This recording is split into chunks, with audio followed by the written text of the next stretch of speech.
The colossal Federation survey ship drifted silently through space, its crystalline hull shimmering under distant starlight. On the bridge, Captain Stone stood tall, his transparent, crystal-like form refracting light as he moved. Like all of his kind, he had evolved on a planet of living crystal, making him appear like a perfectly sculpted statue of ice and diamond. "Captain, we're detecting unusual energy signatures from the third planet's moon," reported First Officer Reed, her metallic tentacles gliding over the control panel. "The readings originate from deep beneath the surface."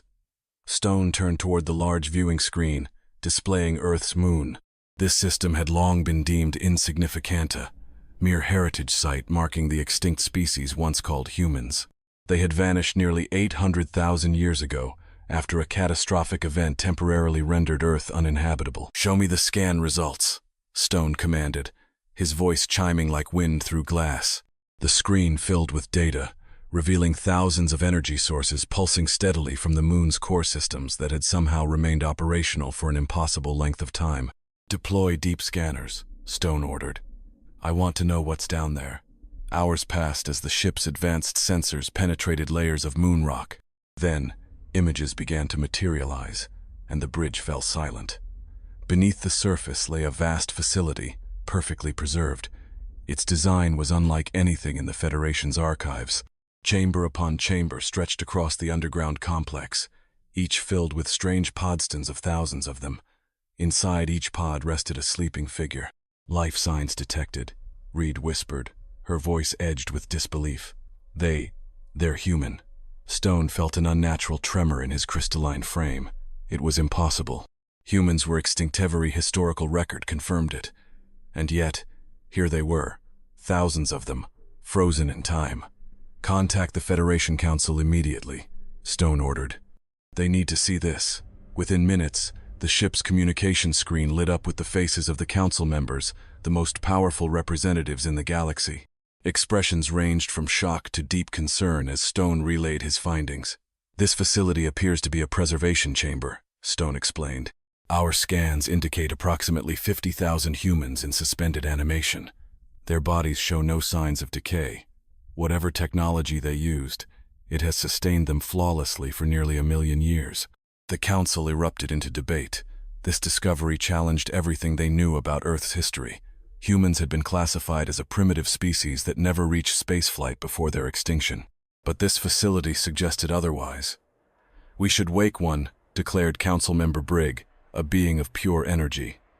"This could be the greatest archaeological revelation in Federation history." "It could also be a threat," countered Councilmember Deep, a shadow-like entity. "We know nothing of these humans or why they chose to sleep." After long deliberation, the council reached a decision own pod would be revived as a test. The ship's medical team worked carefully, following instructions discovered within the facility's databanks. They selected a pod labeled Primary Ambassador and initiated the revival process. From the medical bay's observation window, Stone watched as the pod opened with a quiet hiss, releasing a cloud of vapor. A human male lay inside, his chest slowly rising as breath returned. Then, his eyes fluttered open, filled with sharp intelligence. He sat up, scanning his surroundings before offering a calm smile. When he spoke, the ship's translator converted his words flawlessly. "Right on schedule," he said.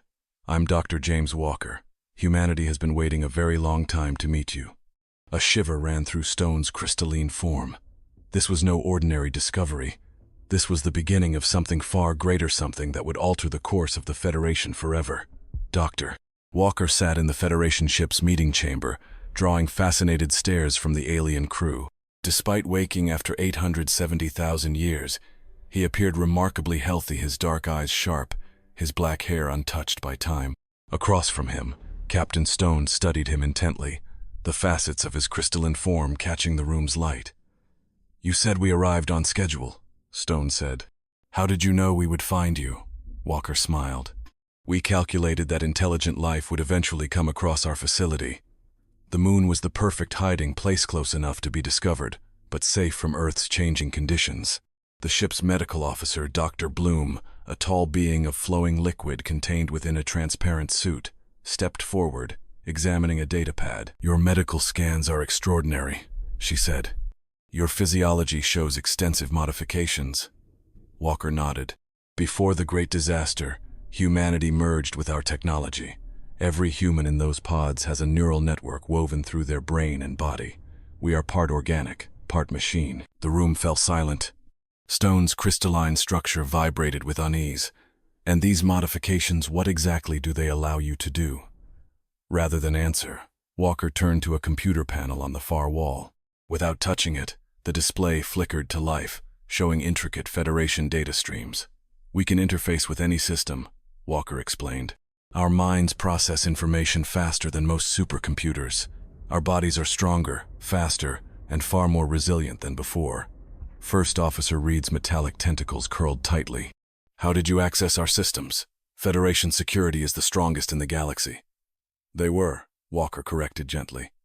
I've already improved them. Don't worry, I only accessed public data. I needed to understand the current state of the galaxy. Stone stood, his crystalline frame casting prismatic light across the walls. Why did your people choose to sleep? The Great Disaster only lasted a few thousand years, not nearly a million. Walker's expression grew serious. We knew it was coming, a cosmic event that would poison Earth's atmosphere for millennia. We could have escaped into space, but instead, we chose patience. We wanted to observe how life would evolve in our absence. He turned to the viewing window, looking down at Earth, now home to an intelligent plant-based species. We didn't want to interfere with natural evolution, he continued. So we slept, allowing our systems to monitor Earth's progress. When your ship arrived, our systems activated the revival sequence. Stone's voice was quiet. How many more will wake? All of them, Walker replied. The process is already underway. Within a week, 50,000 humans will be awake. Alarms blared throughout the ship. First Officer Reed rushed to a console. Captain, more pods are opening, hundreds at once.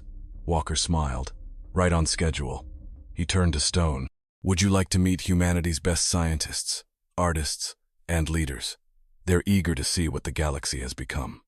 Stone regarded him with a mixture of curiosity and concern. The Federation wasn't ready for this. But now, they had no choice. Humanity had returned, and the future of the galaxy would never be the same. The Federation Council chamber was filled with representatives from 100 different species. Floating energy beings hovered beside crystalline entities, while plant-like creatures stood alongside mechanical forms. All watched in silent awe as 5 humans demonstrated their abilities. Dr. Walker stood with 4 others. Mark, the chief engineer, Anna, the defense expert, Robert, the medical specialist, and Lisa, the chief scientist. Beneath their skin, their neural implants pulsed with a soft blue glow. Lisa raised a hand, and without touching a thing, various Federation devices floated into the air, moving as if controlled by an unseen force. As you can see, Lisa explained, effortlessly manipulating the objects. Our neural networks allow us complete control over electronic systems. The council chamber erupted in hushed whispers. Some members looked on in amazement, others in fear. How is this possible? Asked Council Member Deep, his shadow-like form rippling with unease. Our records show humans never reached this level of advancement before their extinction. Mark stepped forward, his implants glowing brighter. Your records are incomplete. Before the Great Disaster, humanity merged with artificial intelligence. We didn't just create computers, we became one with them. To demonstrate, he reached toward a broken Federation scanner. The device lifted into the air, its shattered parts rearranging themselves. Within seconds, it was fully functional, better than before. Incredible, whispered Council Member Brigg, her energy form pulsing with excitement. The potential benefits to the Federation, or the potential threats, interrupted Council Member Steele, his metallic body gleaming. These humans could infiltrate and control any of our systems. They could shut down entire planets. Anna raised a hand to ease the tension. We understand your concerns. That's why we've already designed new security protocols for Federation systems. They're ready to be installed whenever you approve them. A stunned silence followed. Robert projected a hologram into the center of the chamber, revealing the proposed security enhancements. You created this in just 3 days? Deep asked, incredulous. 2 hours, actually, Robert corrected. We spent the rest of the time ensuring compatibility with all Federation technology.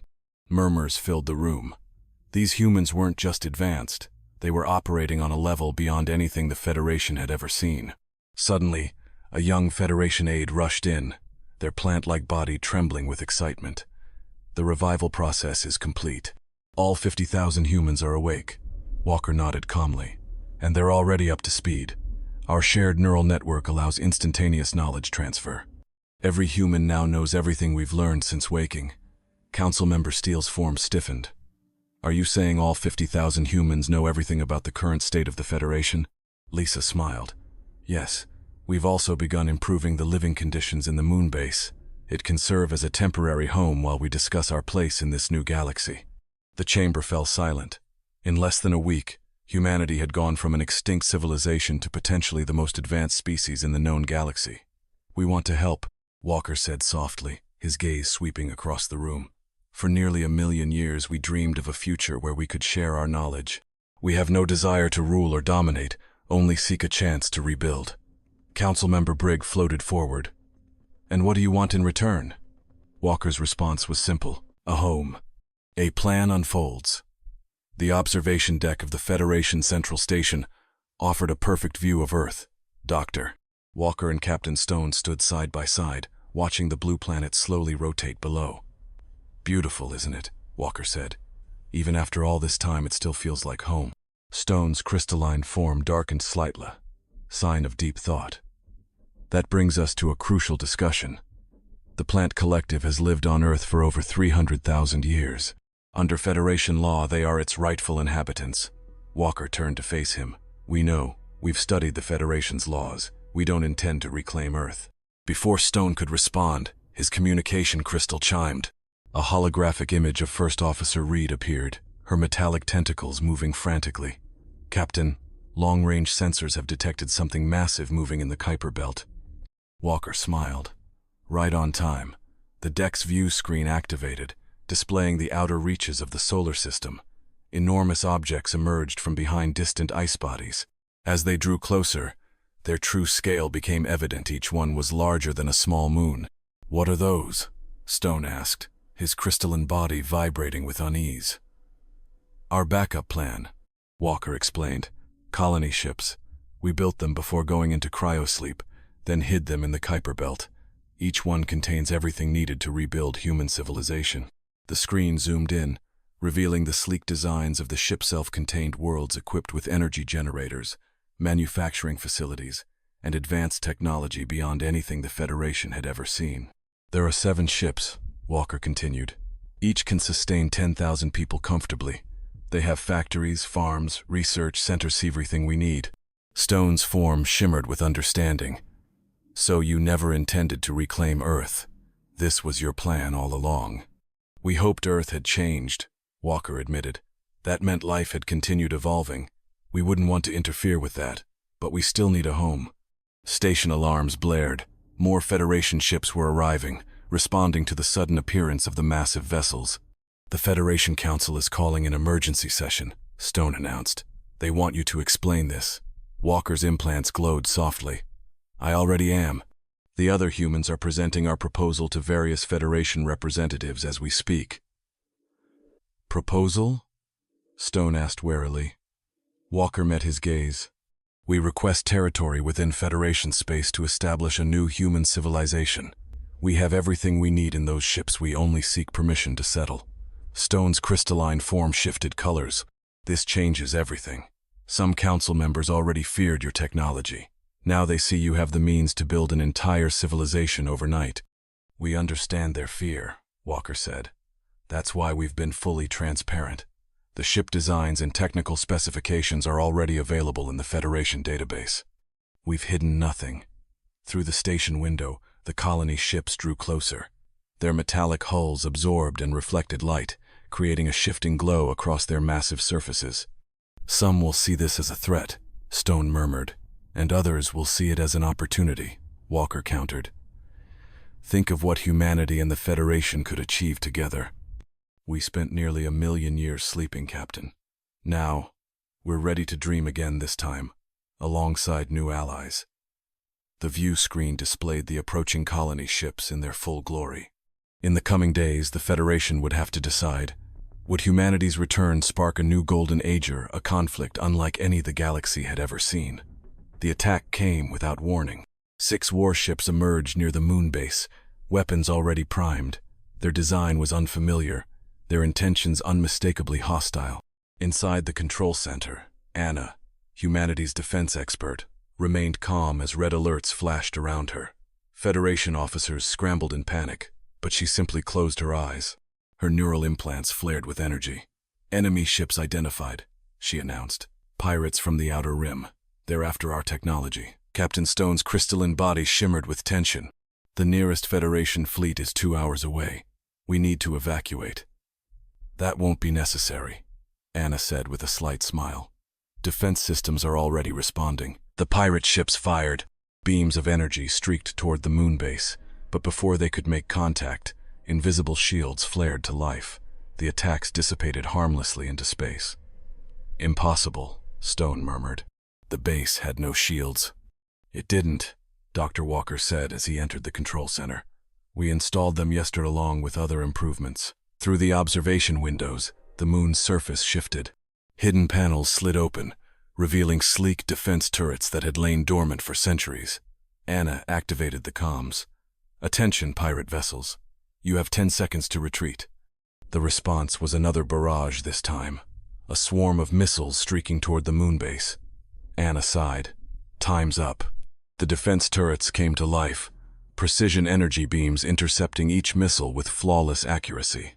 Before the pirates could react, another wave of beams struck their ships, not destroying them, but shutting down their systems entirely. "What did you do?" Stone asked in astonishment. "We disabled their ships," Anna explained. "No casualties. Their life support is still functional, but their weapons, propulsion, and communications are offline. They're stranded." Federation security teams mobilized, preparing to board the disabled vessels. Meanwhile, more humans arrived at the control center, their neural implants glowing as they worked together in silent coordination. Stone watched in realization. "You're all connected, aren't you?" Walker nodded. "In combat, we function as a single mind. Every human knows exactly what the others are doing. We share strategies and reactions instantly." Federation officers observed in stunned silence as holographic displays showed the entire battle's outcome, executed flawlessly in under 3 minutes. Anna turned to Stone. "We'd like to offer the Federation some of our defensive technology. Not everything, but enough to protect peaceful worlds from threats like these." The room fell quiet. This was more than a demonstration of power, it was an invitation. "The Federation Council will want to know why you're offering this," Stone said carefully. Walker looked at the disabled pirate ships floating helplessly outside. "Because we believe in cooperation over conflict," he said. "We spent nearly 1,000,000 years thinking about the kind of civilization we wanted to be. We're not here to conquer. We're here to contribute." The proposal. The Federation Council chamber had been rearranged into a circling, unprecedented gesture of equality. Representatives from every major species sat facing each other, with humanity's delegation at one point. Dr. Walker sat beside Lisa and Mark, their neural implants glowing faintly. Above them, floating holograms displayed humanity's proposed settlement and technology-sharing agreements. Council Member Deep's shadowy form shifted. "After the recent pirate attack, we cannot deny humanity's military superiority. The question remains, what do you truly want from the Federation?" Walker stood, meeting the Council's collective gaze. "We want what every species wants," he said. "A home, a future, peace." A new hologram appeared, showing Mars. "We've chosen Mars as our new world," Walker continued. "It's uninhabited, close to our original home, but far enough to respect Earth's current inhabitants." The images displayed massive domed cities, terraforming stations, and transportation networks connecting the planet's surface. "You could build this without our permission," Council Member Brigg noted. "Why ask?" Lisa stepped forward. "Because forcing our way in would betray our principles. We chose to sleep for 870,000 years to avoid interfering with other civilizations. That respect hasn't changed." Mark altered the hologram, revealing medical technologies, energy solutions, and planetary defense systems all labeled, "Sharing Permitted." "These are our contributions," Mark explained. "Technology we're willing to share. Innovations that could improve billions of lives across thousands of worlds. The council chamber buzzed with discussion. The technologies being offered were centuries ahead of current Federation capabilities. Council member Steele's metallic form gleamed. "And what do you ask in return?" Walker's response was direct. "Three things," he said. "First, official recognition of our right to settle Mars and its moons. Second, full autonomy within our territory. Third, a seat on this council." Silence. Council membership was reserved for species with at least 1,000 years of stability. Humanity had been awake for less than a month. "That is an unprecedented request," Deep said carefully. Walker remained unfazed. "These are unprecedented circumstances. We are not a new species finding our way among the stars. We are an ancient civilization returning to the galactic community." The holograms shifted again, displaying the massive colony ships still waiting in space, a silent reminder of humanity's capabilities. Lisa added, "Consider this: every technology we offer has been tested for centuries. These are not experiments. They are solutions." Councilmember Brigg floated forward. "And military technology?" Anna answered. "Some defensive systems. Enough to protect against threats like the pirates. Nothing that could be used for conquest." Hours passed as the council debated. The humans waited patiently, their neural network allowing them to silently coordinate their responses. Finally, Council Member Deep spoke. "We propose a compromise. You may have Mars and its moons. You will be granted full autonomy within your territory. Instead of immediate council membership, you will have observer status for 50 years, able to participate in discussions but not vote." Walker smiled. "And after 50 years? If peaceful cooperation continues," Deep said, "full membership." The humans didn't need to discuss. Their network had already reached consensus. Walker stood. "We accept your terms with one addition." The council members tensed. "We propose a joint scientific program," Walker explained. "Federation scientists working alongside humans, learning from each other." The council exchanged glances. Then, one by one, they nodded. As they prepared to sign the formal treaties, everyone in the chamber understood this was more than a political agreement. It was the dawn of a new era. Humanity was no longer extinct. They were part of the Federation. A new beginning. 6 months later, Mars was unrecognizable. Massive crystal domes stretched across the red planet, sheltering thriving cities. Within them, trees lined clean streets, and futuristic buildings shimmered under artificial sunlight. Captain Stone stood beside Dr. Walker on an observation platform high above New Armstrong, the first and largest human city. "In just 6 months," Stone said, awed, "you've accomplished more than most civilizations do in a century." Walker smiled as transport ships moved effortlessly through the sky. "When 50,000 minds work as one, anything is possible." Below, representatives from dozens of Federation species walked alongside humans, exchanging knowledge at the newly established Joint Science Academy. "The first graduating class will be ready next week," Walker said.